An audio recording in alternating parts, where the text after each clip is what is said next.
long goodbyes, no quitting time, no finish line. Holding on, hold on strong, 'cause one day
Caleb Jones was a wanted man from Cody down to Tucson, and he had no fear of God or the law or the devil. And they said he was a lucky one, but luck don't live out there, and pretty soon his outlaw days were done.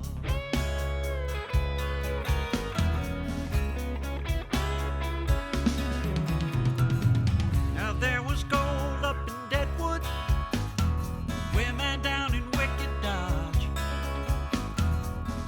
but he wasn't headed either way this time, 'cause she was gone and he was lost, and the law was on his train.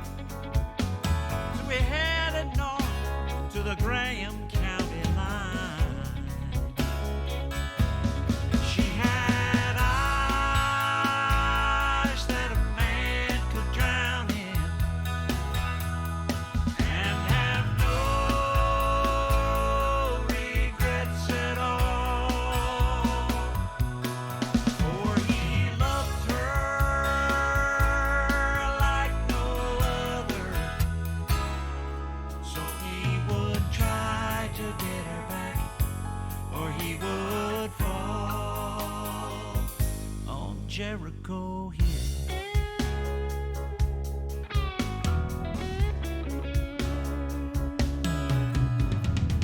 Now what he learned from the Kiowa was how to taste the wind, how to read the secrets of the land.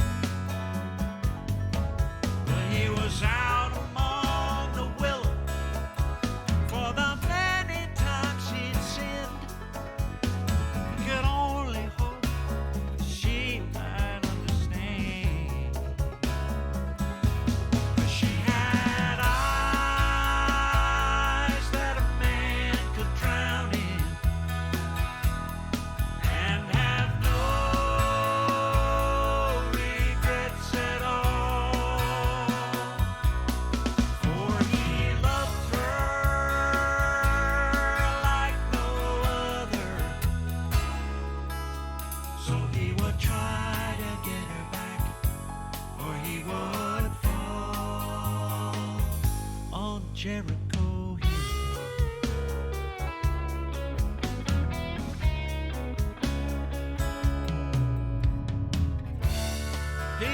was hoping they could get away to someplace far from there.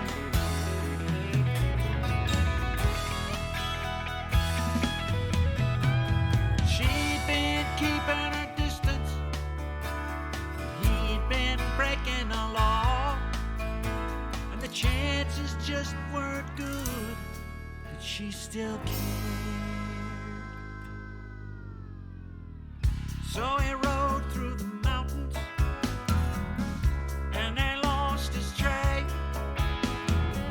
He came out in that valley free and clear. So maybe he was the lucky one, but luck don't live out there. So come what may, his outlaw days were done. She had eyes that a man could drown in, and have no regrets at all. For he loved her like no other, so he would try to get her back, or he would fall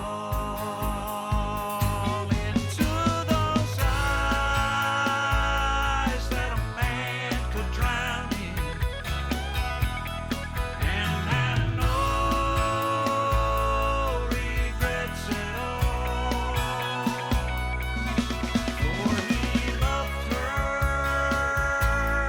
like no other, so he would try to get her back, or he would fall on Jericho Hill.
Jesus prayed alone on that fateful night in the garden while they slept.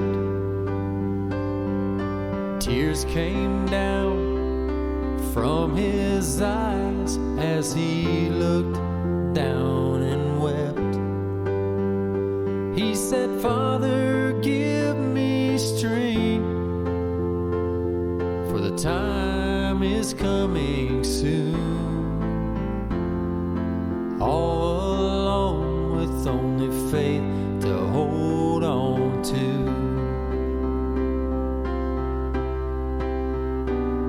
I'm coming with you, Father. My fears will end real soon. I know your arms will be open to guide me when I'm through. Just take my hand and do your will. I'll take you at your word. And may we save these souls here on this earth.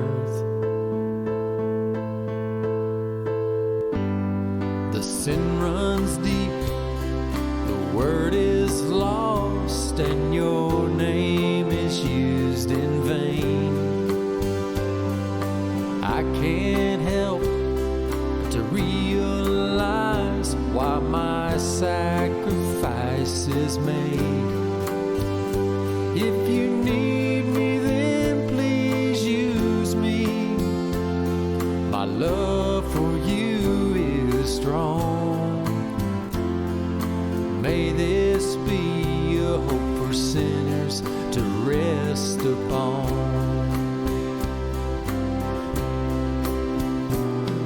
I'm coming with you, Father. My fears will end real soon. I know your arms will be open to guide me when I'm through.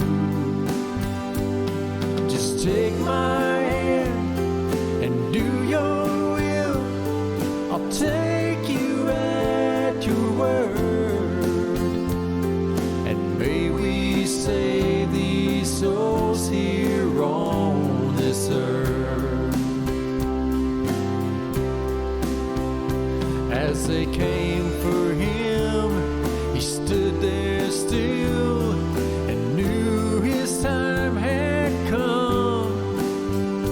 But he knew to give his life was what had to be done. I'm coming with you, Father. My fears will end real soon. I know your arms will be open to guide me when I'm through. Just take my hand and do your will. I'll take you at your word. And may we say these souls. May we save these souls. And may we save these souls here on this earth.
like you're never getting older.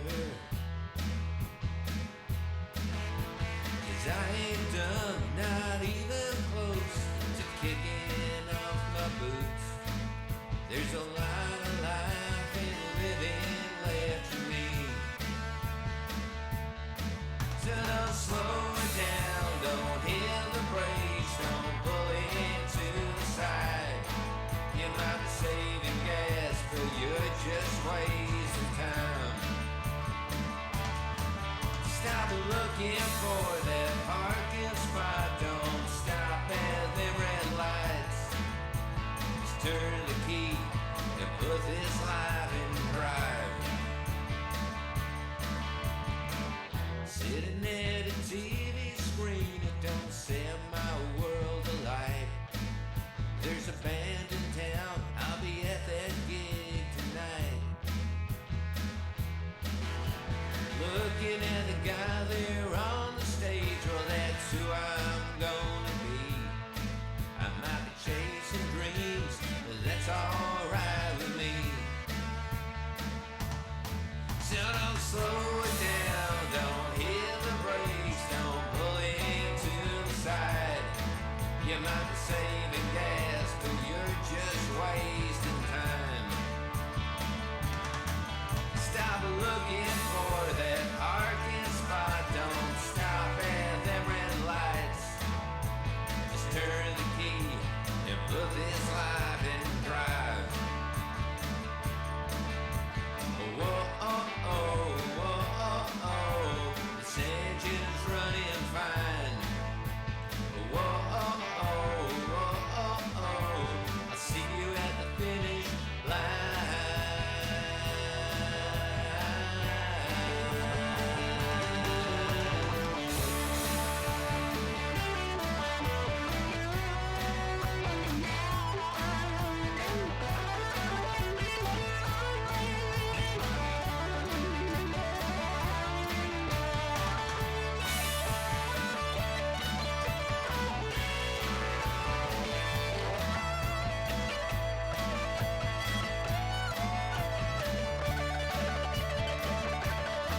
So don't slow it down, don't hit the brakes, don't pull it to the side. You might be saving gas, but you're just wasting time. Stop looking for that parking spot, don't stop at them red lights. Just turn the key and put this life in drive. Just turn the key and put this life in drive. Just turn the key and put this life in drive. Ah, yeah.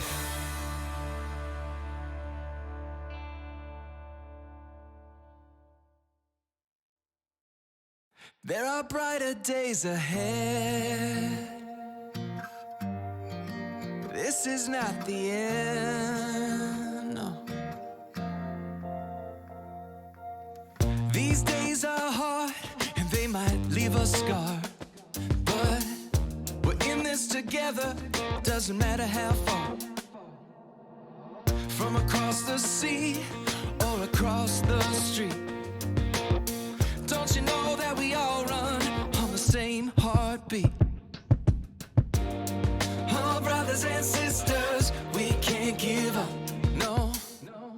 'Cause there are brighter days ahead.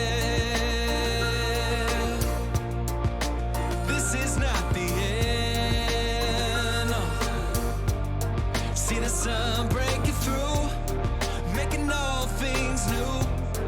There are brighter days ahead.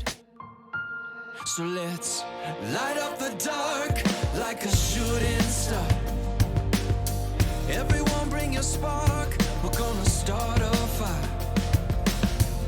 From my heart to yours, through a digital screen. Or whatever it takes, you know what I mean. Oh, brothers and sisters, we can't give up, no. 'Cause there are brighter days ahead.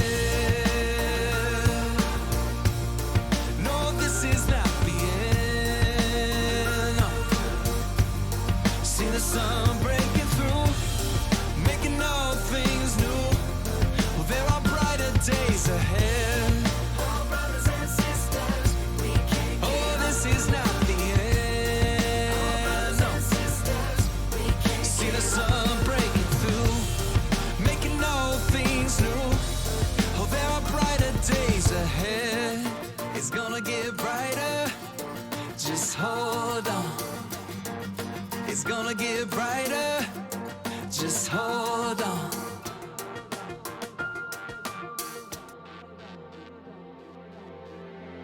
Cause there are brighter days ahead. No, this is not the end. See the sun breaking through, making all things new. Oh, there are brighter days ahead. Oh, brothers and sisters, we can't give up. Oh, brothers and sisters, we can't see the sun breaking through, making all things new. It's gonna get brighter. Oh, brighter day. It's gonna get brighter. Oh, brighter days. See the sun breaking through, all things new. See the sun breaking through, making all things new. Well, there are brighter days, brighter days, brighter days, brighter days.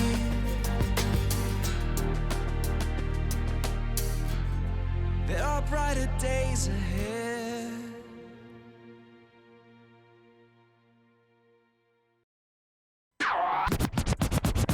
You are currently listening to song submissions for the Quarantine Song Challenge. If you're interested in submitting songs of your own, there's a link in the description of this video for you to upload your file into Dropbox. Head on over to the link included in the description to learn more. Together one day soon, I will be with you.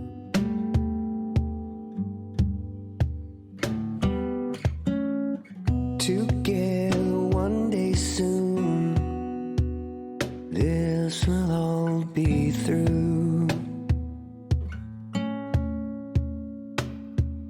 And it's empty malls, quiet halls, lonely streets, no one to meet. We're holding on, hold on strong. But one day,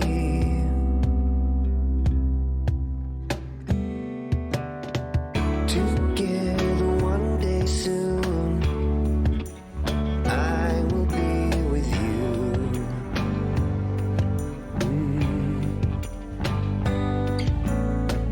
Together one day soon, this will all be through. And it's empty skies, long goodbyes, no quitting time, no finish line. Holding on, hold on strong. 'Cause one day,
was a wanted man from Cody down to Tucson. And he had no fear of God or the law or the devil. And they said he was a lucky one, but luck don't live out there. And pretty soon his outlaw days were done.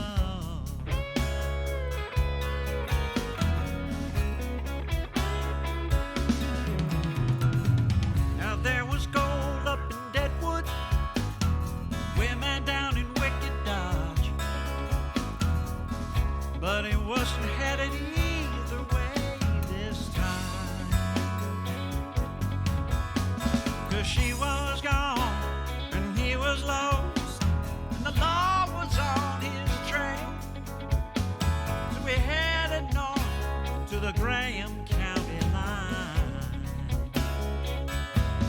She had eyes that a man could drown in,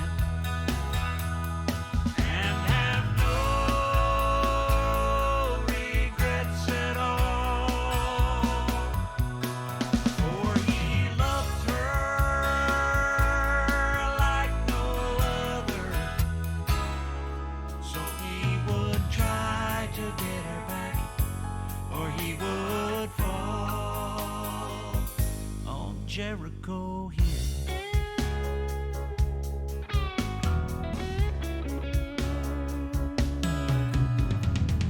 Now what he learned from the Kiowa was how to taste the wind, how to read the secrets of the land. But he was out among the willow for the many times he'd sinned. He could only hope that she might understand. 'Cause she had eyes that a man could drown in, and have no regrets at all. For he loved her like no other, so he would try to get her back, or he would fall on Jericho Hill.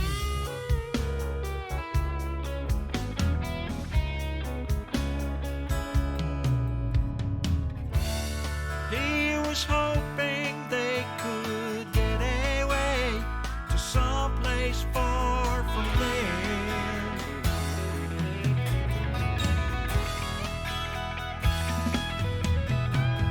She'd been keeping her distance, he'd been breaking the law, and the chances just weren't good that she still cared. So he rode through the mountains, and they lost his trail. He came out in that valley free and clear.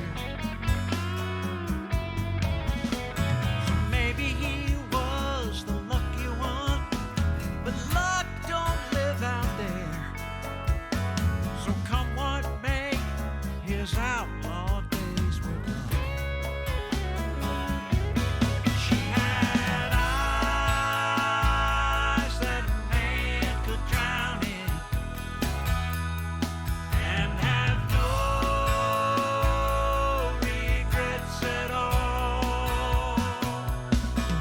For he loved her like no other, so he would try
We are live, folks.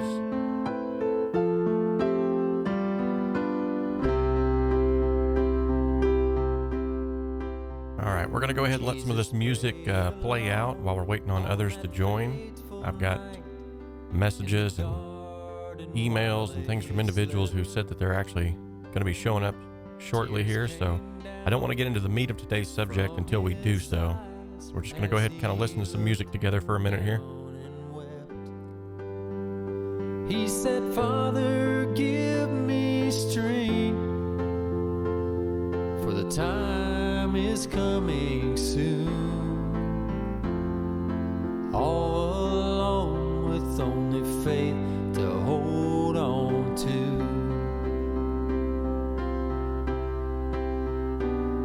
I'm coming with you, Father.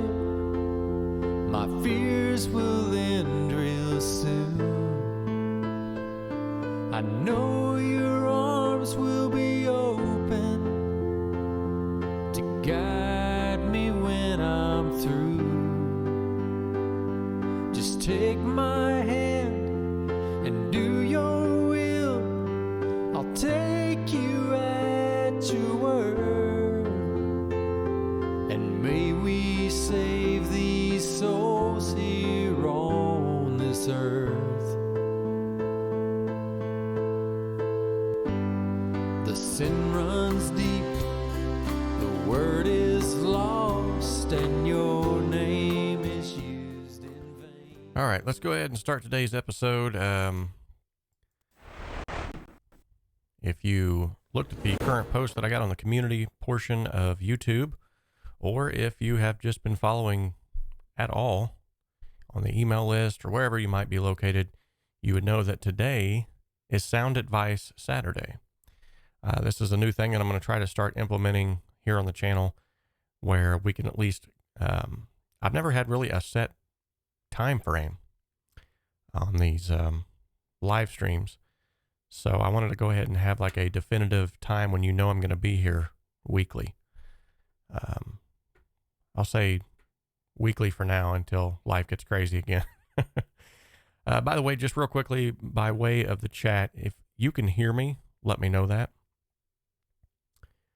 I'm assuming you can because you haven't said you can't yet. But I just want to be absolutely positive so that I'm not talking to a blank screen here.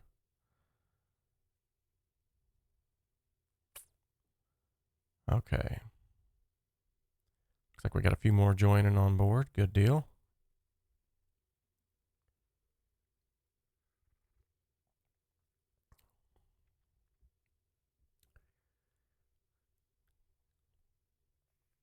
Keith Lane says he's definitely more of a blues man than a country. I wouldn't necessarily categorize that as country. I feel like that's more like a Southern gospel, kind of a blend between a Southern gospel and maybe alternative. I'm not sure. The song itself, the lyrics and stuff like that are really good. I just, we've been actually speaking back and forth between emails this morning, and there's just a few things that I would definitely address to kind of shape that into a better mix. So, okay, good deal. You can hear me, but you can't see me. That's kind of the intention at this particular time anyway.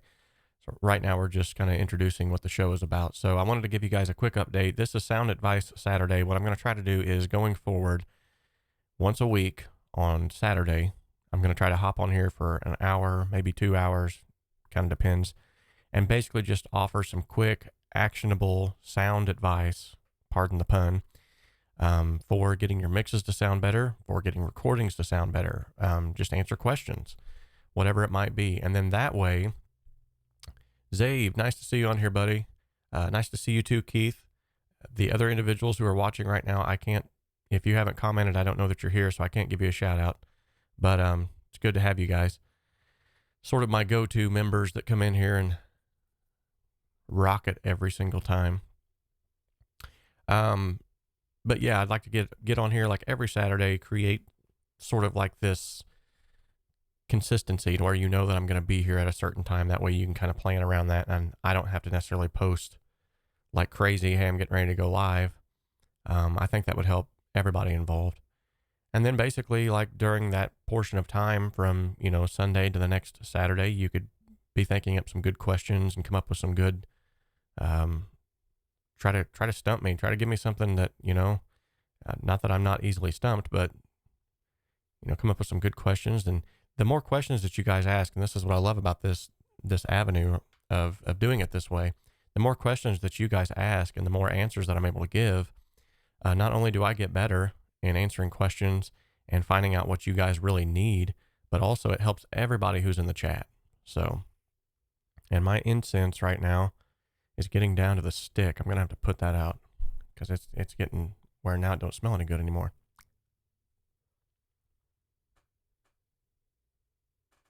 Okay. Which, by the way, this is sort of a behind the scenes look here, but normally when I do these podcasts, I like to have, these live streams. I'm thinking podcast because I'm actually editing one right now to get posted. Normally when I do these live streams, though, I actually have some incense going just to kind of set the mood. And if you have not smelled Nag Champa, comes in the gold box. It's got to be the gold box Nag Champa. It's kind of rare, hard to get a hold of. I had to get it from a local, it's called Friendship Festival. Anyway, I digress.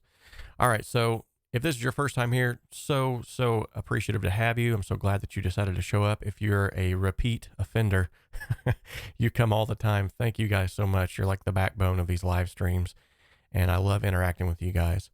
But if this is your first time here, I want to let you know that this channel exists to simplify the complexities of the home studio and to help you make professional sounding music in a less than professional space. And that's what this is all geared around. And we all have dreams. We all have that ability to create. But Keith says, I need a lava lamp. You're so right. But then I would be part of the lava lamp conspiracy. So I don't know. I don't want to be thrown in there. But anyway, we all have dreams. We all have the ability to create and want to create. We have this like born and bred in us. We want to be creative. Everyone, regardless of who they are. But together is where we can actually achieve those things, those dreams, those aspirations. So next, let's talk about our HSS chart toppers, another favorite section of mine. Ladies and gentlemen, here we are again, our HSS chart toppers. We got Xave Ryan kicking it at the top still with his $1 a month Patreon sign-on and his $10 donation through the Super Chat. So helpful. Thank you so much. Helps to keep these things going. James Sheets still at the top with a $10 donation, and Mark Burgstahler is still at the top with a $10 donation. We also had Marcity 101 on the last live stream. I believe that was the live stream I did where we were making a beat with Bongonzo, and they generously, I need to quit saying he or she. I need to get it in my mind that I don't know who they are just by their name. But they generously donated $5 through the Super Chat. And by the way, guys, if you have not done this yet, anyone who donates through the Super Chat automatically gets a free gift from me every time. Which reminds me, actually, I need to reach out to Marcity.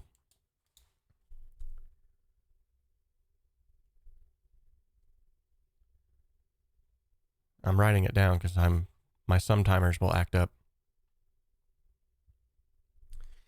All right, so thank you so much to these chart toppers. You guys rock. You're what makes the stream go forward. You're what keeps the lights on, so to speak. And of course, as most of you already know, if you've listened to the intro of this, we are having a song challenge. And the song challenge is, that picture is not showing up. Don't know what happened there. Well, anyway, we're having a song challenge.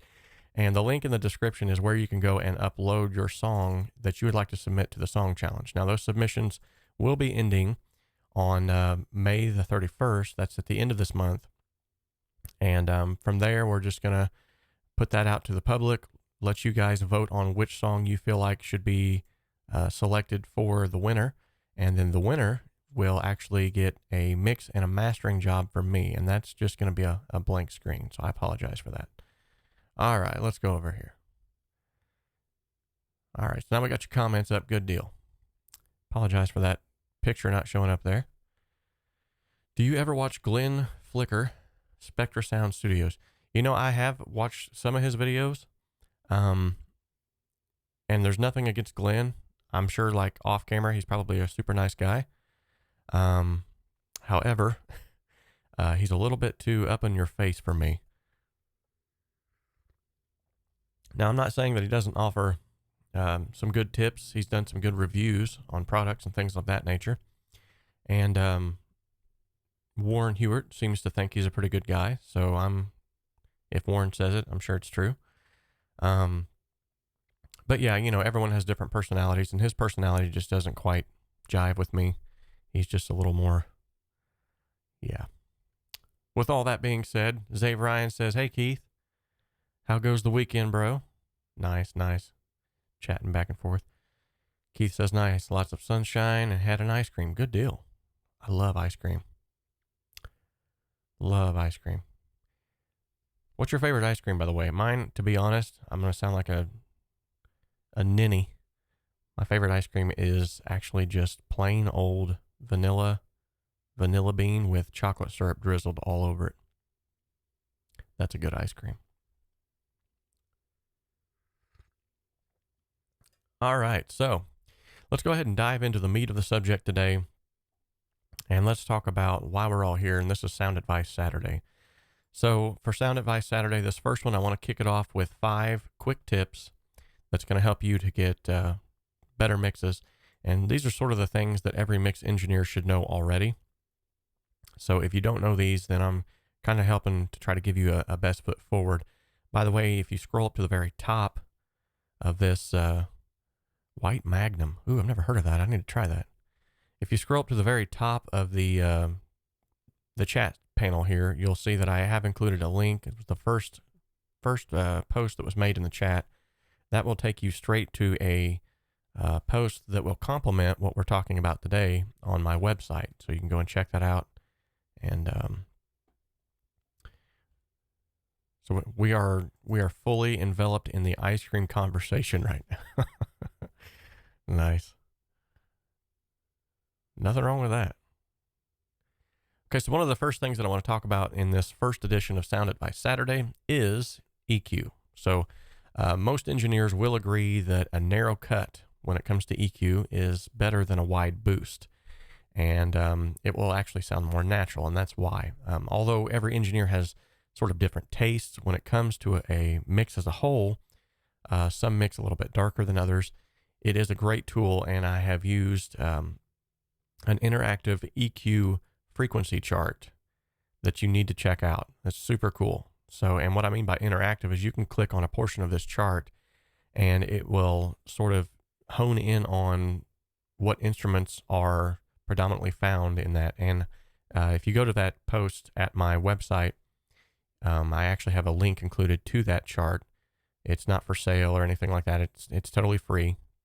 And then you can just go and check that out. And in fact, I would actually copy that link, put it on your desktop somewhere, just to use that as a resource, because the more you can wrap your head around EQ, the cleaner sounding you're going to get your mixes. A lot of people have emailed me, messaged me all the time, like, how do I get the mud out of my mix?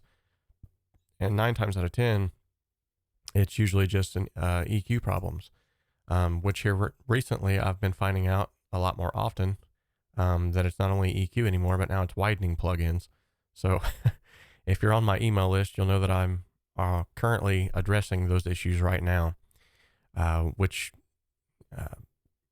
honestly need to be addressed. And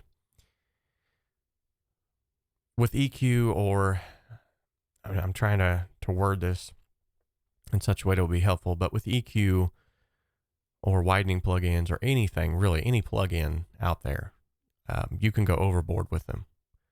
And so what you have to do is, I believe it does actually, yes. What it actually does is you have to, with all things mixing, plugins, whatever it might be, and even recording for that matter, you have to make sure that you do things in small portions, and incremental. You sort of do like an incremental assault on your mix. And it's sort of like cooking. I've heard this said a lot of times, but it's true. it's sort of like cooking. I mean, you find you're eating a dish and the dish is kind of bland. You don't grab the salt shaker, take the top off and dump it on top of your mix. No, in fact, what you do is you just lightly salt it until you get it to the taste. And it's the same way with mixing in general. And this is sort of off the beaten path of what I was even going to be discussing today, but it helps. So, like for instance, I'll just take this for instance. I typically use 3 different reverbs on one source. By the way, this is Caribou coffee. If you've not heard of that, it's really good. Has a lot of flavor, but without all the bitterness. But yeah, I generally use 3 reverbs, and I have each one of them assigned to a different bus.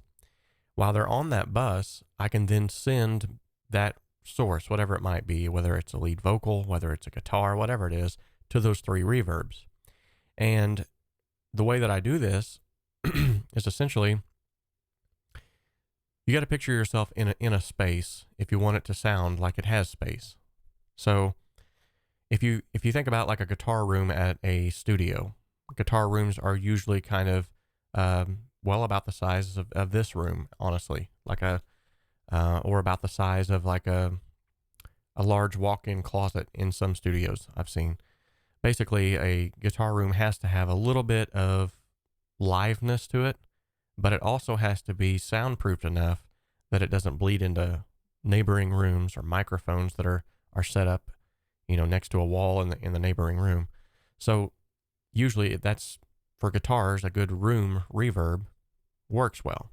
So instead of slapping a room reverb on that track, I got it on a bus and I can just simply send that guitar to that bus, which then saves a lot of CPU usage and time. So essentially, apart from that, I have a plate reverb. So plate reverbs are really good for guitar again. If you want that sound, they're really good for vocals. I love plate reverbs on vocals. There's so many good applications for a good plate reverb because it's not, if you do it right, it's not like up in your face. It's not even noticeable at times. It's just, it kind of nestles things in there a little better. With that being said, I also have a long haul reverb on a 3rd bus. So, Michael, good to have you here, buddy. So yeah, I also have a long haul reverb on my 3rd bus for reverbs. Now this is a huge, like, washed out reverb, and I have it typically set to completely wet. All of those reverbs are set to completely wet. They're getting no dry signal except for what I send them. So all you're hearing from that bus is just reverb. Now with that being said, I can control the amount of reverb that's on that track, whether it be a vocal or a guitar, whatever it might be. I can control that amount of reverb just by adjusting the send level. And so if you think about a piano, for instance, they're typically recorded in high dollar studios. Those are typically recorded in large rooms that have lots of reverb because it sounds good. So by having all of those at my fingertips, what I can do is essentially, by blending small amounts instead of, large honking amounts, by blending those small amounts and sending just a little bit of that signal to that same reverb and sending several signals from the same mix to the same reverbs, essentially what you can do is you can create the sense that it was all recorded together in the same room, or if you want to go that far, or, at least at the same time. And so that's huge because what I feel like it does, at least for me when I'm mixing, is it gives me a sense of connection with the entire song. And the more connected that you can get your audience to feel to that song, the better it's going to go over. I mean, most people listen to songs not based off of how well they're mixed, but how connected they feel to that song. There are some songs that honestly, you listen to them on the radio and you're thinking, I could have mixed that better. I can't believe that this is doing that in that part of the mix, and I can't believe that this is like overpowering that, and you hear it, but the emotional connection is there simply because the lyrics are good. They've drawn you in. There's that element of intimacy that is involved, and I feel like that's what, at least for me, I feel like that's what reverb can do. It creates a level of intimacy that other aspects of mixing cannot do. So anyway, that's the EQ spiel / reverb spiel. Kind of got into that. So the next one, yes, Keith, that's a very good point. So along with this EQ spiel, we'll go back to that. That's fine. You do want to EQ your reverbs. I've seen a lot of people that use just the stock reverb. They don't do anything to it. You don't want to do that. EQ is your best friend. It really is. And if you EQ your reverbs, you're going to get a lot cleaner reverbs. For instance, a large hall reverb with a ton of low end on it is going to make your mix muddy as I'll get out. A plate reverb without any high end attenuated is going to have so much slap back from the high frequencies that it's going to sound unnatural and it's going to sound taxing on your ears. So you definitely don't want to do that either. So yes, definitely EQ reverbs. In fact, what I try to do, if I have a dedicated reverb for a vocal, is I even cut out a little bit of like the 2000 kilohertz range where the vocal predominantly sets for that reason, so that the vocal isn't drowned out by the reverb. And then I don't have to automate as much either. Because automation can be a task. So great input there. Great question, by the way, Keith. So the next thing we're going to jump into, and this kind of ties in with EQ as far as the 5 things that every mix engineer should know, is room treatment. So we hear a lot about room treatment all over the forums, and this is a huge topic, and I understand, it, and for good reason. So the thing that I want to mention though is, though the brand, the amount needed is a topic of debate, the one thing that everyone can agree on is that you at least need something. So whether you're mixing R&B, rap, rock, pop, etc., you will still need at least some kind of treatment for your room. Now, there are many options to choose from, and really it depends on what you're working with as far as your room space and obviously the cost. But there are still many options to choose from, and there are some definitive ways to actually know what you need as well and where to put it. So one such resource that I have used is the Room EQ Wizard. This is another free download. There are extensive tutorials on YouTube on how to use it. And another great tip on placement of your sound absorption or your bass traps or anything like that is found on YouTube. Ethan Weiner has a great website for that as well. I interviewed him. He's the owner of Real Traps, and he did a great interview. The other thing is to use the mirror trick. I love using the mirror trick for setting up your first reflection points. That would be a good point for like broadband absorption, something for the mid and the high frequencies. Typically your bass traps will always go in the corners, but you need to pinpoint those areas of early reflection right off the bat, because that's going to be your main problematic areas. And if you do the mirror trick, you can actually identify exactly where those points are. I'm currently not looking at the chat, guys. I'm actually trying to focus on this. So if I miss your question, I apologize. I'll try to scroll back up. But basically, so the mirror trick is essentially done this way. So you sit down at your mixing desk or wherever it might be that you normally do your mixing at, and you look straight ahead, and you have your speakers positioned where they're supposed to be, which is typically left and right. And you're also supposed to be in a triangular position. So you would be the point of the triangle, and these two speakers would be at the end of the triangle, and it's supposed to be an equilateral triangle. So it's supposed to be equal distances and everything like that. Sometimes you cannot. Thank you, Zuma Records, for subscribing. Appreciate it. So you can't necessarily do that in some places, which is fine. Just do the best that you can. However, while you're sitting there, have a friend or somebody else, have your enemy come in with a mirror, just a small mirror, and go along that right side of the wall until where you're sitting, you can see the reflection of your speaker in that mirror. That is your first reflection point on the right side. Do the same on the left. There's your first reflection point on the left side. So those two spots that you've just located with the mirror are going to be your first reflection points where they need to be absorbed first. And like I said, broadband absorption, some 2-inch thick foam would be great right there. Some of that pyramid foam, which actually has absorption and diffusion built into it, that will greatly help you. Check out the Room EQ Wizard. That's also going to help.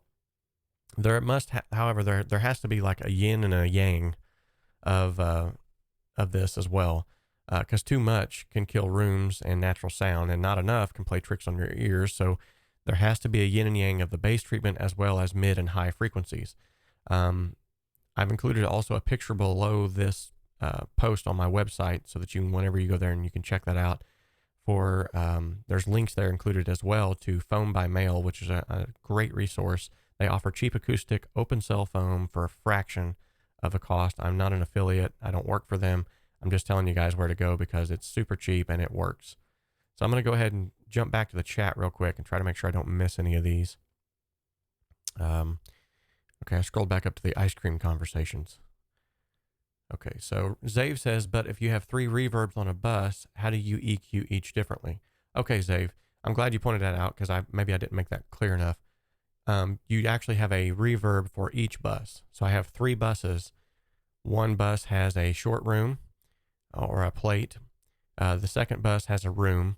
And then the third bus has a long haul. So I send them to those buses. Sorry about that. I should have.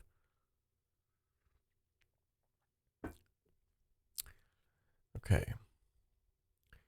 And then he goes on to say, but if all reverbs are on, okay, I already answered that. Sorry. No, those are 3 separate buses. Yes.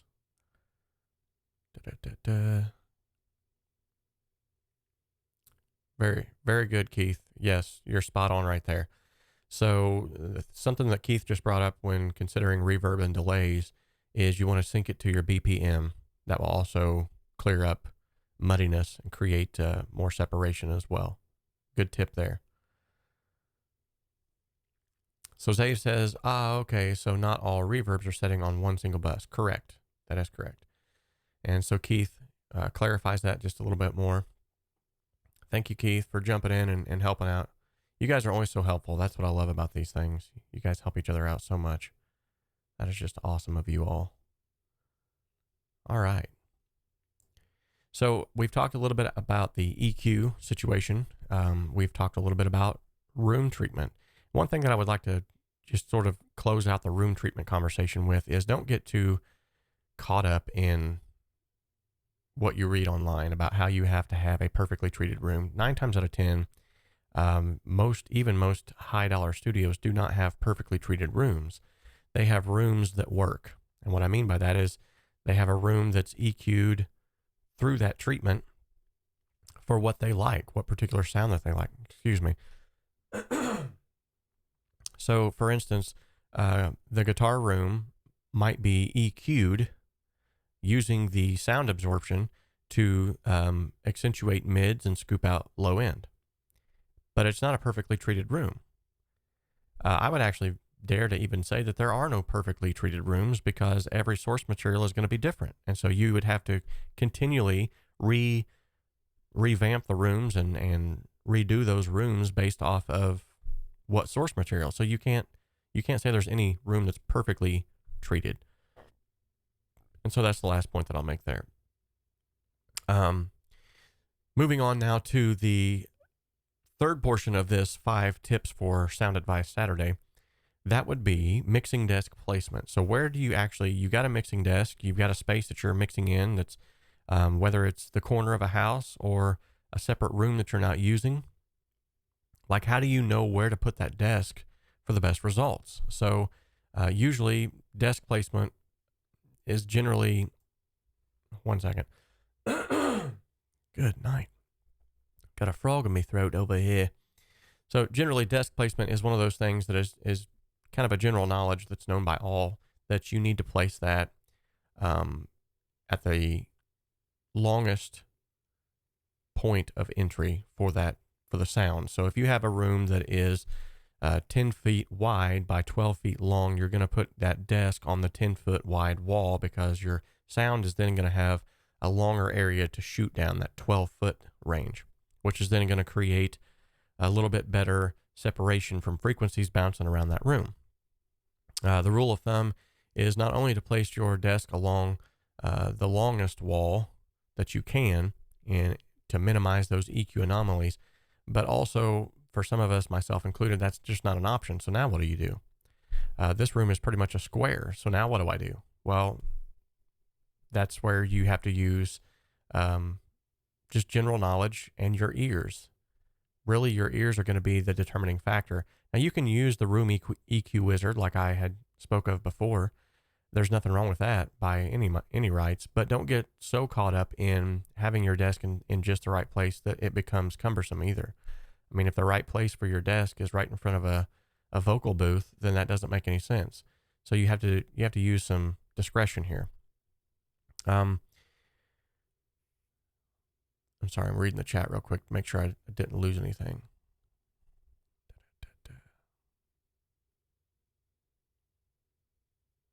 Okay.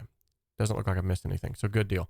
So now what do you do if the only place that you can put your mixing desk is in a place that's not feasible? That's probably not going to give you the best results.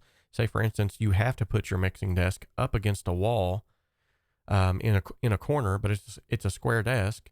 So now you've got your first point of reflection is right next to your desk, and your next point of reflection is 10 feet away. Now what do you do? Well, I'm going to address that in this next tip. Okay, so this tip is probably one of the biggest defining factors in what helped me to start getting clearer mixes in my space before I ever even started to consider treating my room.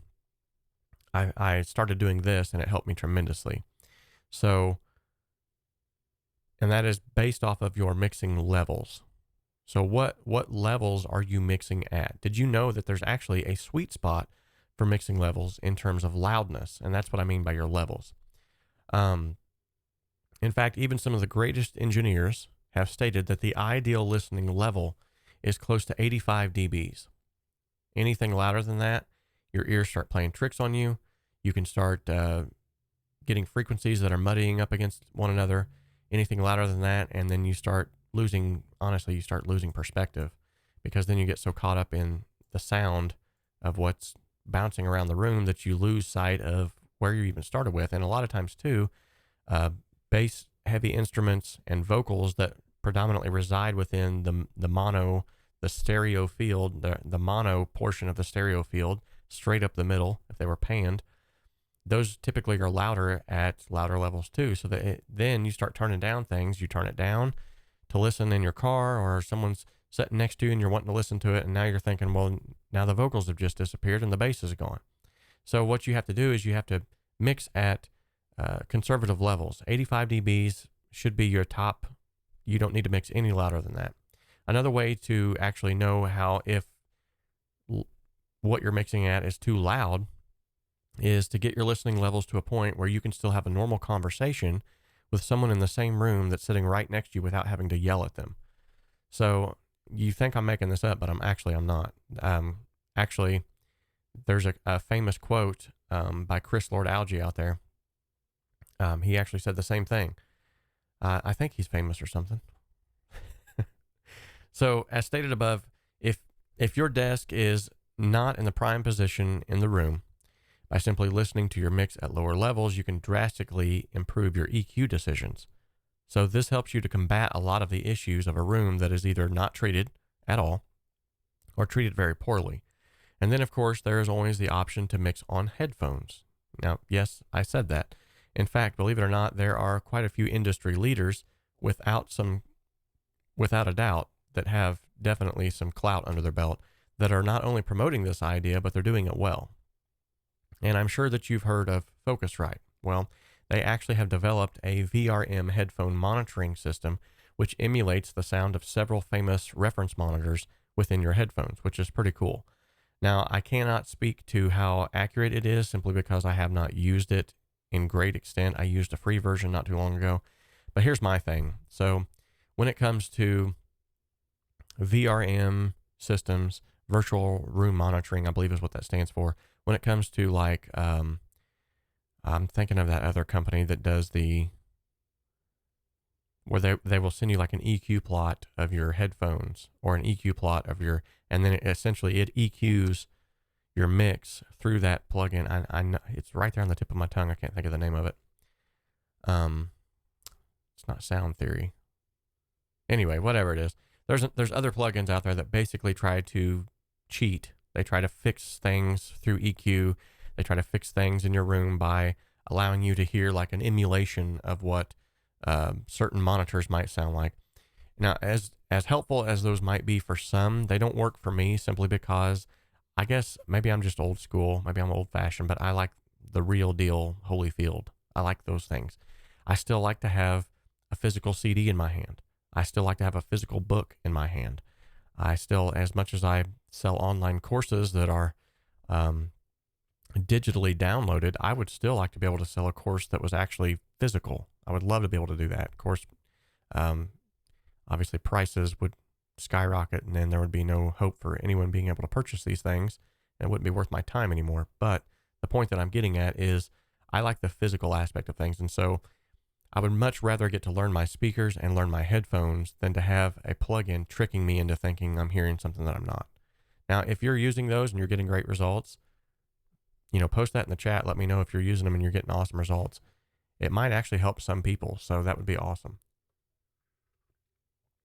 It's just personally not for me. And a lot of things that you'll find with mixing, mastering, recording, the style, it's all stylistic. It's all subjective. Sometimes when you get online and one of the first indications that you're listening to someone who's just trying to dupe you or who doesn't know what they're talking about or who's mainly just in it to try to take your money from you is whenever you hear them say the phrase, this is the only way to achieve X, Y, and Z. As soon as they say that, you should immediately click away.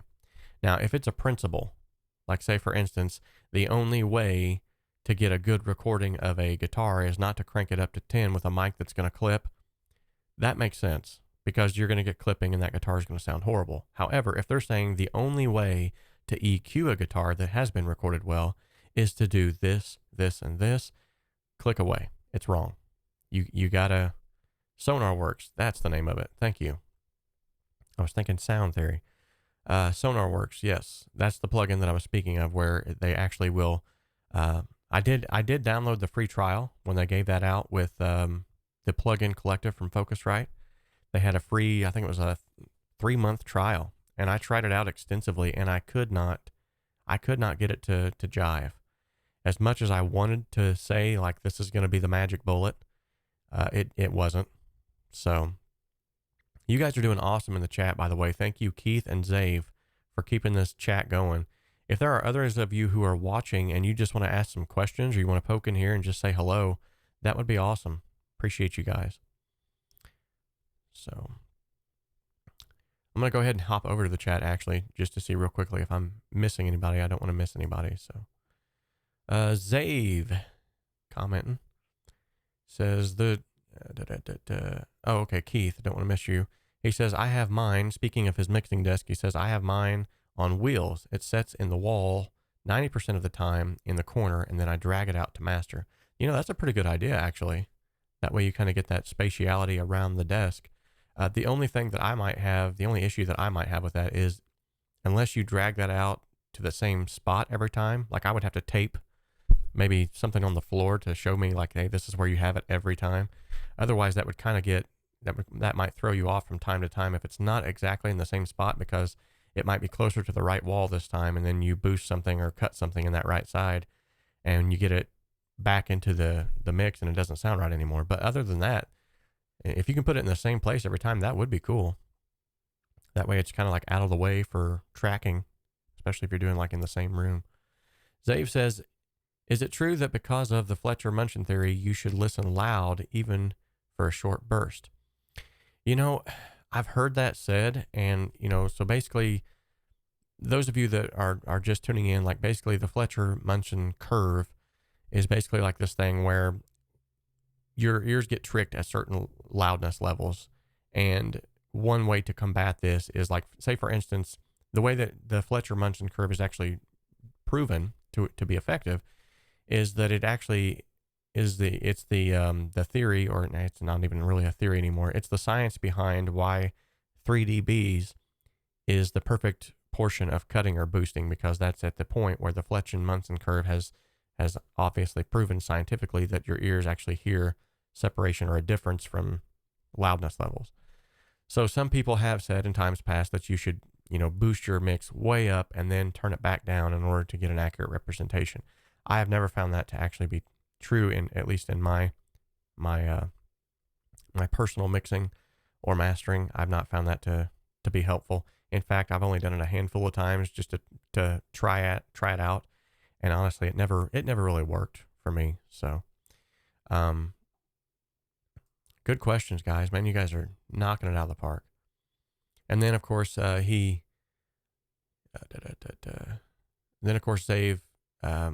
helped us out by letting me know exactly what it was called. It is called the Sonar Works was the name of that. So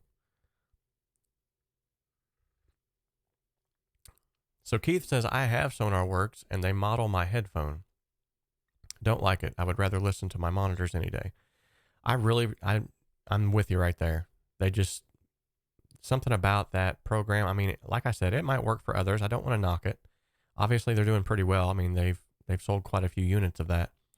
But I feel like it's just another one of those like magic bullets in the audio community that they're trying to, there's too many of those. And that's why, like, if you're a part of my email list, the last 2 days I've been sending out emails based off of a huge misconception about widening plugins.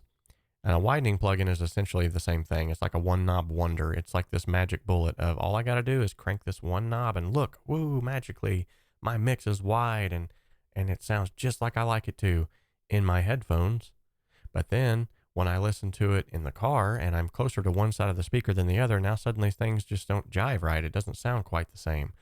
And it's introduced this honkiness. Not cool. So what I would like to do is, I'm actually going to try to put all this together for you guys and show you, like, actually on screen what it's doing to your audio and sort of like break down that. Now, I'm not saying that there aren't certain plugins that can do it and do it well. They're just a lot more expensive, and they actually go like behind the scenes and do all kinds of crazy stuff that the normal widening plugins do not do. But, excuse me. But I feel like Sonar Works is kind of like that. It's like a one button wonder. I mean, if Sonar Works were willing to reach out to me and say, hey, we're going to give you a lifetime free license. We're going to go ahead and give you a free reference microphone. We're going to give you a free, if all that was free and they gave it to me and said, here, use it and we'll prove you wrong. I would try it out. Yeah, I would try it out for like a month or two and let them prove me wrong. But at this point in time, I just don't see it really benefiting me at all. Michael R. He's finally commenting again. You're being too quiet, Mike.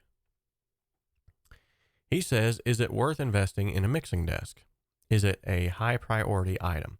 Honestly, your mixing desk will not get you better mixes. It's just simply a tool like much anything else. It's just a tool, something you set your speakers on. Now, will it aid in your workflow? Absolutely. I actually built this mixing desk, which I have a video on my channel about me building this mixing desk. And the reason why I built it is, for one, the mixing desks out there are like $5,000, $6,000 for a chintzy desk. And so, Michael, they mean an actual mixing console like in a studio. I think they simply mean your computer desk where you're sitting. Oh, okay. Well, that's what I'm talking about anyway. If you're talking about a console, then that would be a whole different concept. Yeah, we can talk about that too, though. But as far as a desk, like a physical wooden desk that you just set your speakers on and that you mix from, that's actually not gonna, all it's gonna do is really improve workflow. And that's why I built this desk. I wanted to get something that was a little bit more sturdy than the one that I'd built before. The one that I had built before, I actually have those plans on on eBay, and I have them on my website. You can buy those plans for $10, and it gives you all the cuts that you need to make. You only need two 4x8 sheets of plywood to build the desk. So in essence, if you do it right, you can build a mixing desk for under $100. And if you have just a little bit of knowledge of carpentry, it doesn't take much, just a little bit. But when I built this desk, I actually put a little bit more money into it. And what I did is there were some certain aspects of the old desk that I wanted to change and didn't like. So I went ahead and went for this. But yeah, as far as the desk itself, it's not necessarily a necessity. It helps is the main thing. So great questions, guys. You know what? You guys have asked such great questions. I think it's time. I think it's time to go ahead and spin the wheel of awesomeness. You guys know that you all have been waiting for it, right? I mean, we've all been wanting to do it.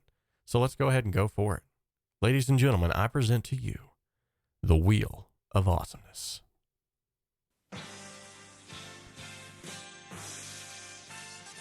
That's right. This is the portion of the show where we spin the wheel of awesomeness. Whatever this will land on, we shall then react applicably to whatever it might be. Whether it's trivia, favorites, a song feature, a mix critique, or even a tutorial video request. Whatever it lands on, that's what we're going to do. Xave says, wheel, wheel, wheel. I really like the fact that you guys are good with this wheel, because at first, when I first started doing this, I was like, man, I think this is going to be cool, but I hope they don't think this is cheesy. All right, let's go ahead and spin the wheel.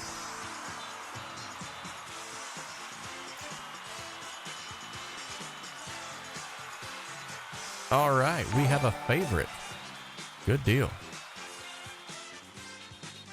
All right. So, coming back to the chat here. I forgot to do my Casey Kasem voice, sorry. This is Casey Kasem bringing you the wheel. Keith says, have I? No.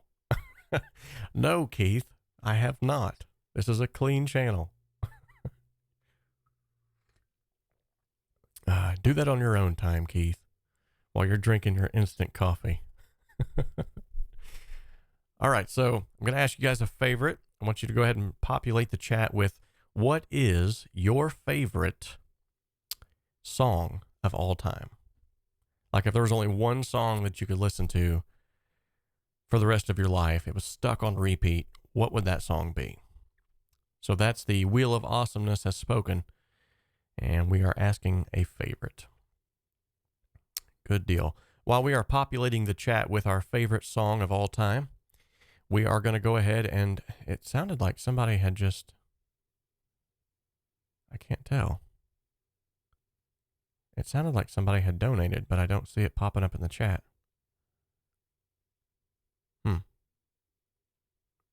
Really, Xave? You guys are messed up. While we're waiting for the favorites to populate the chat, I'm going to go ahead and talk about the next portion of this. And this will be the fifth tip offered up today. And that is to get it right at the source. So one of the best ways to get great mixes and great masters is to record great sounding takes. So that cliche of, well, we'll just fix it in the mix, that's a fallacy. You don't want to listen to the fix it in the mix junk. You cannot polish a turd, and you can't fix some things no matter how good you are. So now this has been shouted from the rooftops, and yet still people are trying to take average recordings and turn them into polished masters, and it just doesn't work. So the reason why the big studio guys can get such great sounding mixes and masters, not all the time is it just because of the plugins they're using or the studio they're in, but it's because of the source material that they're working with. So when you have a really great engineer working on a really great track, you're going to get a really great song. So it really comes down to about 20% gear, 20% engineer, and 60% captured sounds, to be honest. Now, my mixing mentors have told me that time and time again to get it right at the source before you do anything else, and also just take a moment to watch some of Pensado's plays and listen to the tracks that he's actually working with. It will open your eyes and your ears to a whole new world of thought. That being, okay, if he's working with that sort of source material and getting those awesome mixes, it might just be the source material that's helping him too. So when you have a really great recording, it's not hard to get it to set well in a mix. You don't have to beat it into submission. It just kind of does what it needs to do. One other thing that you'll see with that is when you download the multi-tracks from someone's mix that they're wanting you to, immediately, one of the first things that I do before I ever even start my 15-step mixing process, one of the first things that I do is I actually go through the song, obviously listen to the reference track that they've sent me, and then I go through each individual track and I listen, just really fine-tuned, critical listening of okay, like what does this sound like in my headphones?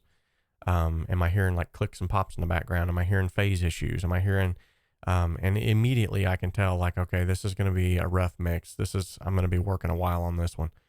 I wish I could charge based off of how long it takes me to mix it, simply sometimes because I have to beat things into submission for hours.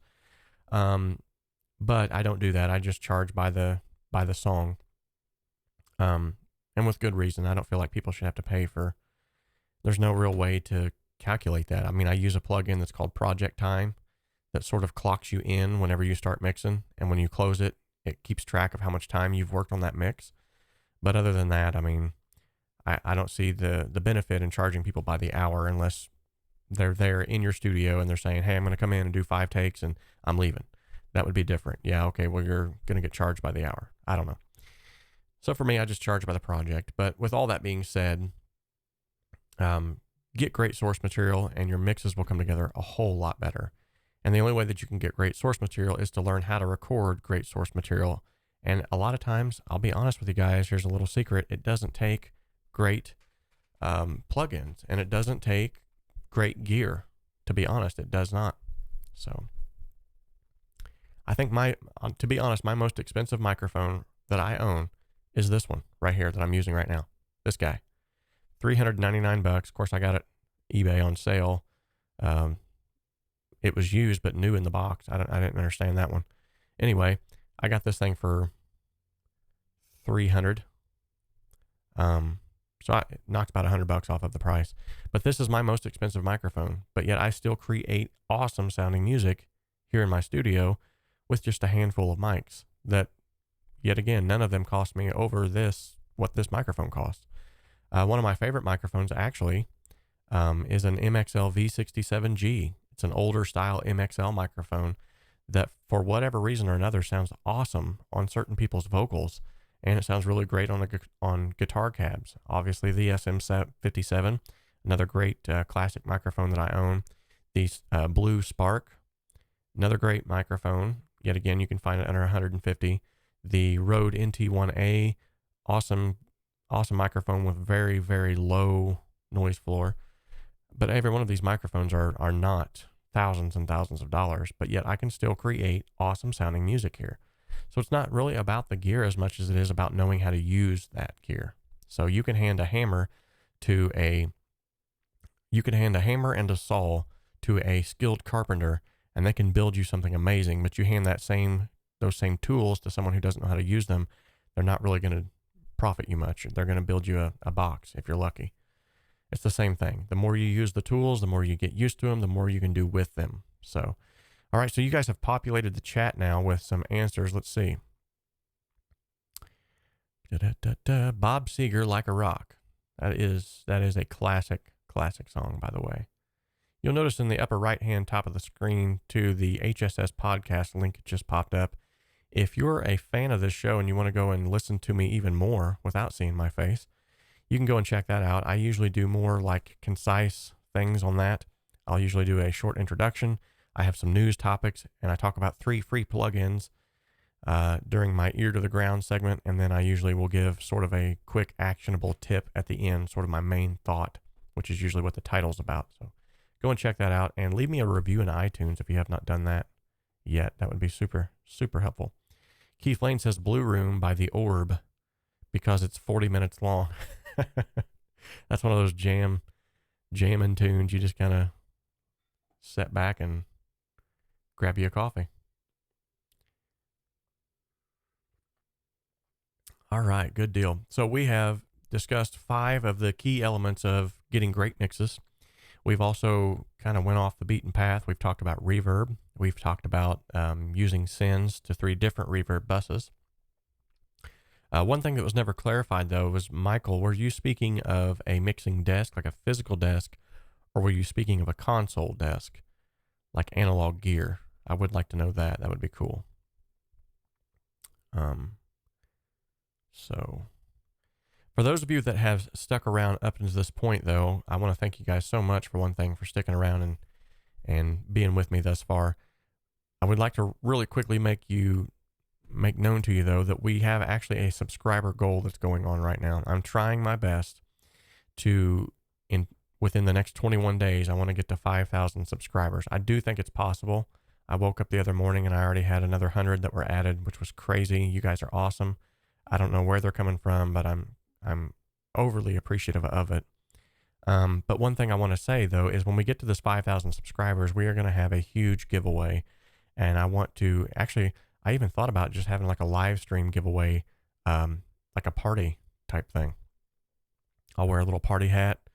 You guys can make suggestions as to what we do. That would be cool too. Leave them in the comment section. Let me know what would be a cool party hat idea, or what would be a cool party idea for the channel, for something that we could do to really celebrate together. Apart from, I'm going to be giving away at least 1, if not 2, of all of my courses.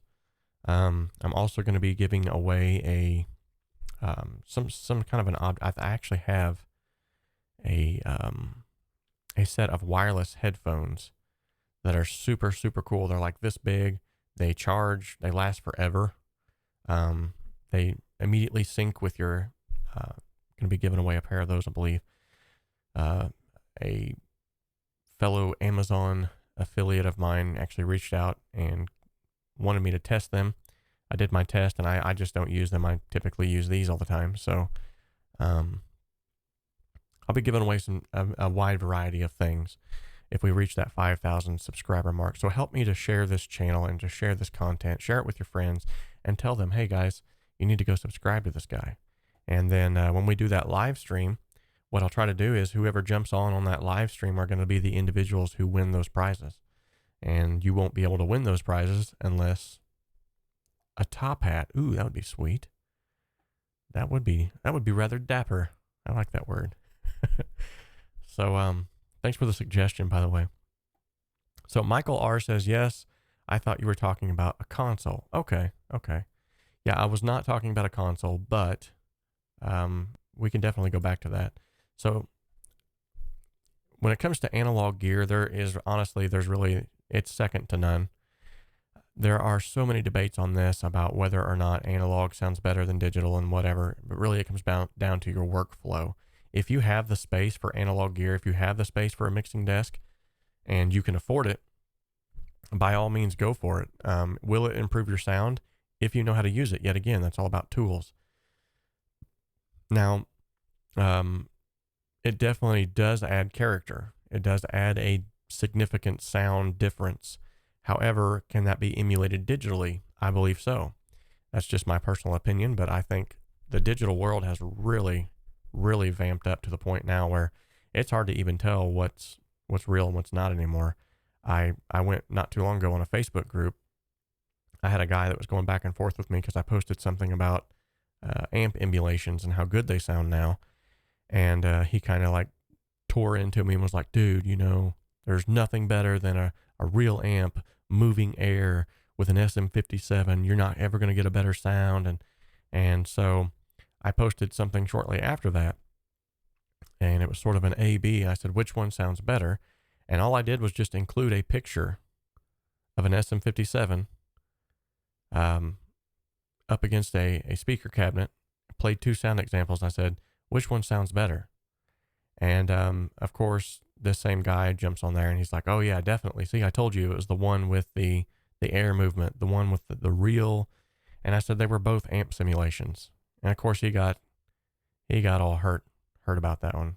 He got triggered, and he went off in the chat about it and pretty much got booted out by everybody because they realized the guy just proved you wrong and you're still trying to argue this. He had a straw man argument, but he was still trying to go for it. So let's go ahead and spin the wheel of awesomeness again. Why? Because I just want to. No other reason. So Keith says, yes, that's a good point, Keith. They also break. Yeah, and they're very expensive to upkeep. Ladies and gentlemen, this is Casey Kasem bringing you the Wheel of Awesomeness.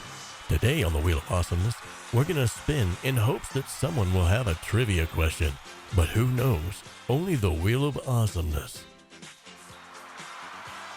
Now, if it lands on trivia, you're all going to think I'm jacking these things up. Ooh, another favorite. Okay. I still have no one comment, by the way, on what they think that theme music is. Let me know in the comments section if you know what that theme music is. I had some good guesses, but no one was right. I'll give you a hint, though. That is from the 80s. Because as Mark Burke suggested, I think it was Mark. Yeah, I think it was Mark. He said we need to have some 80s theme song music behind the wheel. And so I pulled off the interwebs, some 80s theme song music. All right, so it landed on another favorite, which is honestly not one of my favorites of the wheel. But, you know. So we've already asked what was your favorite song. So then my next question would be, what was your favorite album cover? I'm taking it back old school now. For me personally, if I had to choose, going back to the first one, my favorite song, honestly, would be Rush, La Villa Strangiato, The Strange Village. That's the song that pretty much kicked everything off for me about wanting to get into audio production. So that if that was the only song I could have on repeat, it would be that Rush song. Big Rush fan. As far as favorite album artwork, that would be a tough one. But that is a tough one.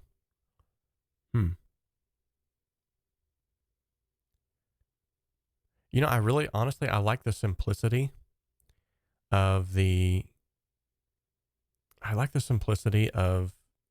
the album cover on Pink Floyd's The Wall.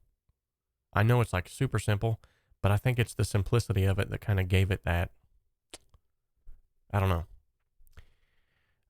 Another good one would probably be the Styx album. I remember the Styx album. I can't remember the name of the album. I think it might have just been called Styx. That was a really cool album cover. It was the one with the eyes that were on. Yeah. Click Spiffy. Hey, what's up? How's it going? Click Spiffy she's, I keep saying she. Click Spiffy is knocking out the live streams today. She was just over on Bon Gonzo's live stream. I dropped in real quick to say hey to him. So good to have you here, by the way. So Michael R says, yes, I thought you were talking about a mixing console. Okay. He says, what about hardware compression versus software for vocals? Okay, so Michael, that's a really good question because I have recently just got into the whole hardware theme of things. And Click Spiffy, if you just joined, we just spun the Wheel of Awesomeness, and the question was, what's your favorite album artwork? I said record artwork too, but if you want to include album, that's fine. But basically, so I just broke through this whole, up until this year, actually, I had done nothing but digital processing. I had no outboard gear other than I shouldn't say up until this year. I had no dedicated piece of outboard gear. What I had was, at one point in time, I had the Art Pro MPA2 for a mic preamp, and it worked really well. I ended up selling it just because, honestly, I needed the money, and for two, I thought I'm getting pretty much the same sounds from my plugins. But probably about 3 or 4 months ago, I started purchasing some outboard gear to fill my desk up, simply because I just wanted it. For one thing, now this is what I would say, where this is concerned. it improved my workflow, especially on my podcast. Because, say, for instance, I have my DBX 286 mic preamp and processor here. Love this thing, super cheap, but it has a preamp section, compressor, a de-esser, an enhancer, an expander, and a gate, and then it goes to the output section of it. So basically everything that I was doing in my podcast to remove background noises or those of me breathing in or hiccups or anything like that, essentially I have cut it out now just using this one piece of gear. So what it's done is it's just basically completely trimmed out my editing process, like taking it down, way down. So I love him for that. However, can you get the same results from a piece of outboard gear that you can from, like, say, a stock compressor that's in Cakewalk by BandLab? Absolutely. I think it's completely possible. I have done an entire mix on nothing but stock plugins before, and it sounds just as good as anything else. So yes, it is possible. I'm missing some stuff in the chat here. Don't want to miss this. I hope that answered your question though, Michael. There's obvious disadvantages and advantages, but definitely you can use either or. It's really up to you. So Xave says, hey Robert, watching the Bongonzo mix vid, you mentioned he had sent stereo tracks. I'm a little confused on this stuff. Does that mean he used 2 mics on an instrument feeding into 2 tracks? Question mark. No, actually what that means is, so predominantly speaking, which I talked about this on the same video. If you guys have not checked that out, it's just posted yesterday. Basically, sample libraries, which is predominantly what a lot of beat makers use, are sample libraries, in order to make you feel like you're getting more value, for one, but for two, because they typically are recording keyboards. Keyboards are a stereo instrument, and pianos are usually recorded in stereo to make them sound natural.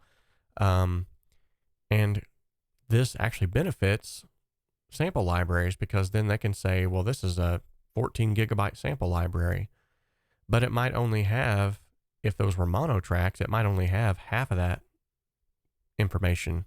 So it might only really be like a 7 gigabyte sample library if it was actually mono, like it should be. Now, if they have, piano tracks or whatever, yes, those should be stereo if they were recorded in stereo or they came out of a keyboard. That's fine.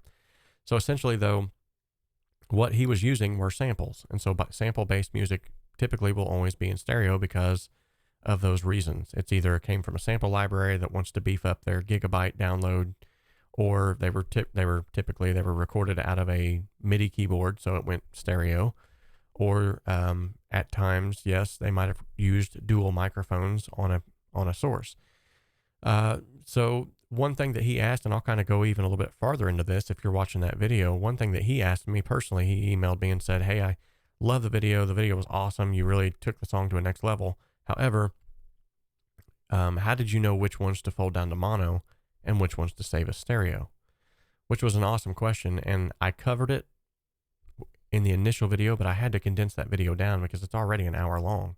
It would have been like an hour and a half long if I would have left everything in there. I am going to go ahead and try to make a version of that video where I leave everything in, like you get to see all of my mistakes and everything.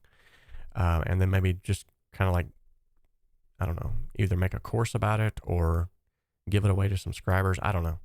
I'm going to try to figure out something. I want to create as much value as I can for you guys, which along those same lines, if you can think of anything that would help you guys, like value wise, whether it be, downloadable PDFs, whether it be quick tip guides, whatever it might be, let me know at any given time, like, hey, this would really help me. Can you create this? That's what I'm here for. So if that's something that you guys are interested in, let me know that. I'm going to try to make this chat screen just a tad bit bigger. Okay. Now we're good. Anyway, with that being said, I hope that answered your question, Xave. Basically, the way that I was able to know, however, how to fold those down from stereo to mono is essentially, so your track has, maybe I can pull this up real quick. Try to give you sort of a one-on-one.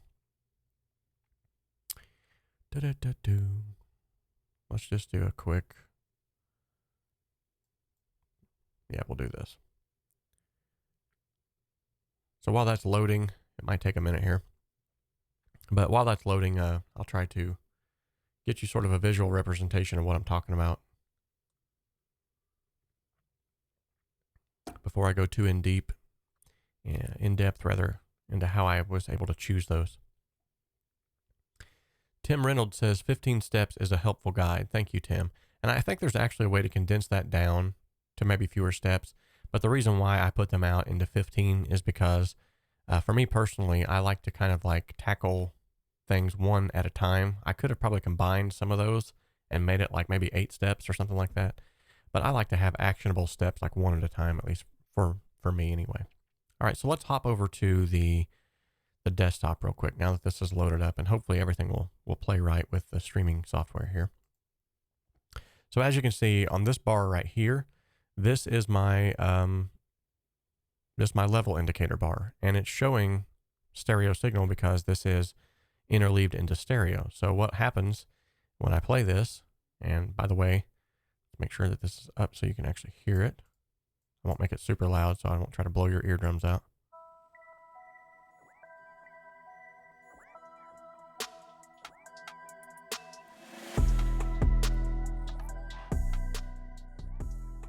Okay, so this is that super fly beat that me and Bon Gonzo made together on the channel. I want you to look at this portion of the screen right here, though. This is the portion of the screen that I really want you to check out. In fact, I might even be able to create a zoom in real quick. Let me see if there's a way I can do that.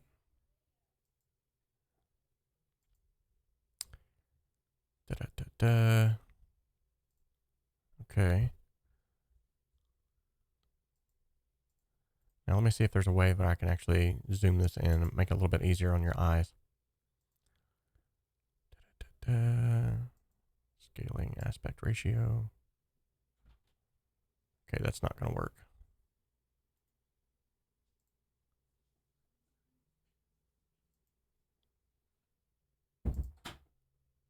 Okay, so essentially, I'll just try to real quickly do this real quick, and then I got to hop off here anyway.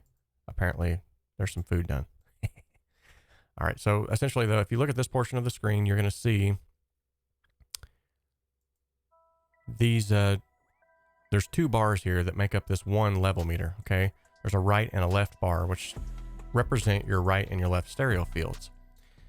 So if one of them is moving higher than the other consistently, then I know that's really a stereo track. So there's no need to fold that down to mono. However, if they're both going up the same consistency like this, you see they're both in the same consistency, then I know that's truly a mono track. So there's no need to leave it as a stereo track. So super simple, but it's effective and it works. Hopefully that kind of explained what I was getting at there. Try my best to help you guys out. So, all right. So last but not least, let's go ahead and we're going to spin the wheel one more time before I head out.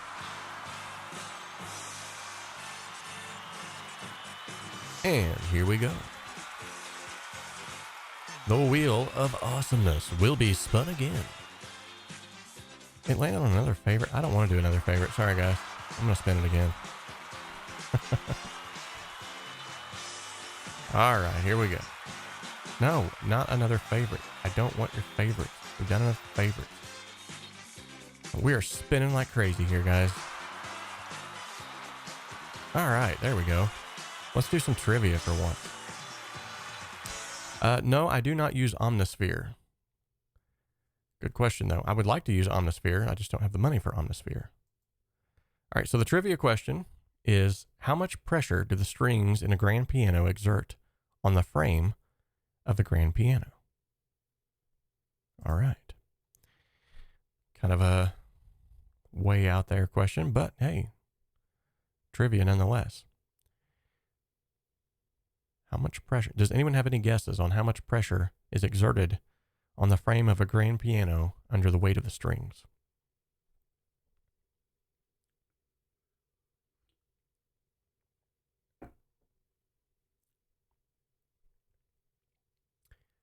All right. If you've made your calculated, cool, calm, and serene guesses, here is the answer. Each string has a tension of 160 to 200 pounds, resulting in a total combined force of up to 30 tons that is in a concert grand. Folks, that's crazy. That is just crazy. All right, guys, this has been a super fun live stream. Really appreciate all of you hopping on. By the way, if I have not told you yet about the wondrous thing that's called Patreon, I do have a Patreon page that's up now, and you can go and you can check that out at patreon.com/Home Studio Simplified. Basically, I'm having a promotional right now. If you sign up for a $10 a month membership through Patreon, that $10 a month membership is actually going to grant you access to, oh, sorry. That was not supposed to happen. Let me go back to this. Okay. So, where was I at? Oh yeah, $10 a month. Okay. So $10 a month will grant you access, if you sign up now, for a $10 a month Patreon membership, which will be, that will come out automatically. Basically, what you will get as sort of a sign-on bonus right now, and it's only until the end of May. If you sign up for a $10 a month Patreon membership, you will get one free 30-minute Skype call with me to sort of work through any kind of setup issues, or you can ask me anything you'd like during that 30-minute Skype call. And what I'm going to do during that 30-minute Skype call is to try to draw out as much information as I can from you about problems that you might be having with recording or mixing or anything like that. And then for the rest of that month, you've only paid $10, but for the rest of that month, I'm going to follow up with you once a week. So for the next 3 weeks, I'm going to follow up with you, and we will do emails. We will do another Skype call if we need to. And hey, good having you, Modzia7. So essentially what you're going to get is you're going to get a month-long access to pick my brain 4 different times during that month, to pick my brain, to hop on a Skype with me and say, man, I'm having a problem with this. Help me to wrap my head around this. And essentially what we'll get from that is you guys will get some really up close and personal mentorship in that aspect. And that's just for signing up for the $10 a month Patreon membership. Now, apart from that, when you sign up for a $10 a month Patreon membership, you automatically get access to things that only $10 a month memberships get, which are my Creating a Song Step-by-Step video course. You get access to that. You can go and watch it anytime on there for the free. You get access to my Creating a Song Step-by-Step video series. You get access to my desk plans. You get access to the Pro Start template. So, and there's also other cool little fun things that I've sprinkled in there. I actually did a spoof commercial that you'll get access to for a cologne called Pathetica. There's lots of cool stuff, but go and check out the Patreon page. I would love to have you guys sort of help me to migrate this community from not just being a YouTube community, but for being also a Patreon community where we can get on there sort of privately and kick off things that way. And also, this stuff takes time and it takes effort, and time is worth at least something. Also, I would like to make mention too that if you are releasing music, you can use the link that I've just provided for DistroKid. If you've not heard of DistroKid, I use this service myself. It is basically just a music aggregator service. I post my music into that for $20 a year, and they get it into every online shop that you can possibly think of. It's on Spotify. It's on YouTube Music. It's on anywhere you can think of. They're going to get it out there for $20 a year. So if you're not using DistroKid currently, you can use the link that I've just provided, and you will get 7% off of your join in just for joining with my link. So that would be 7% off of $20. You'd be saving even more money. And you can upload as many songs as you want during that portion of time. And they do all the hard work for you. They get it into every one of those stores, Amazon, Deezer, you name it. It's out there. So if you want to release your music, then there you go.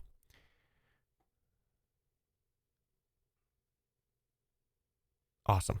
All right, guys. Well, I do have to hop off the stream today. Like I said, please go and check out the Patreon page. I would love to have you guys migrate over to that area, and hopefully we can get some people over there to where we can create a separate community where we can kind of be a little bit more intrinsic, do some things that we can't do on this platform just simply because it doesn't have that those abilities built in.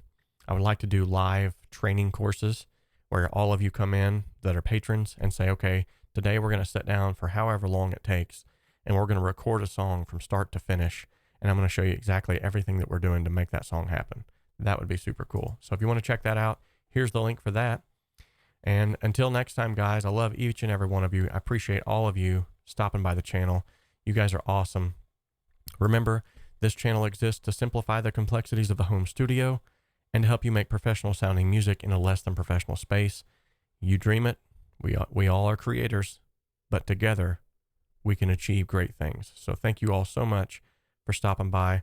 Love each and every one of you. And there will be another live stream coming up next week, by the way, too.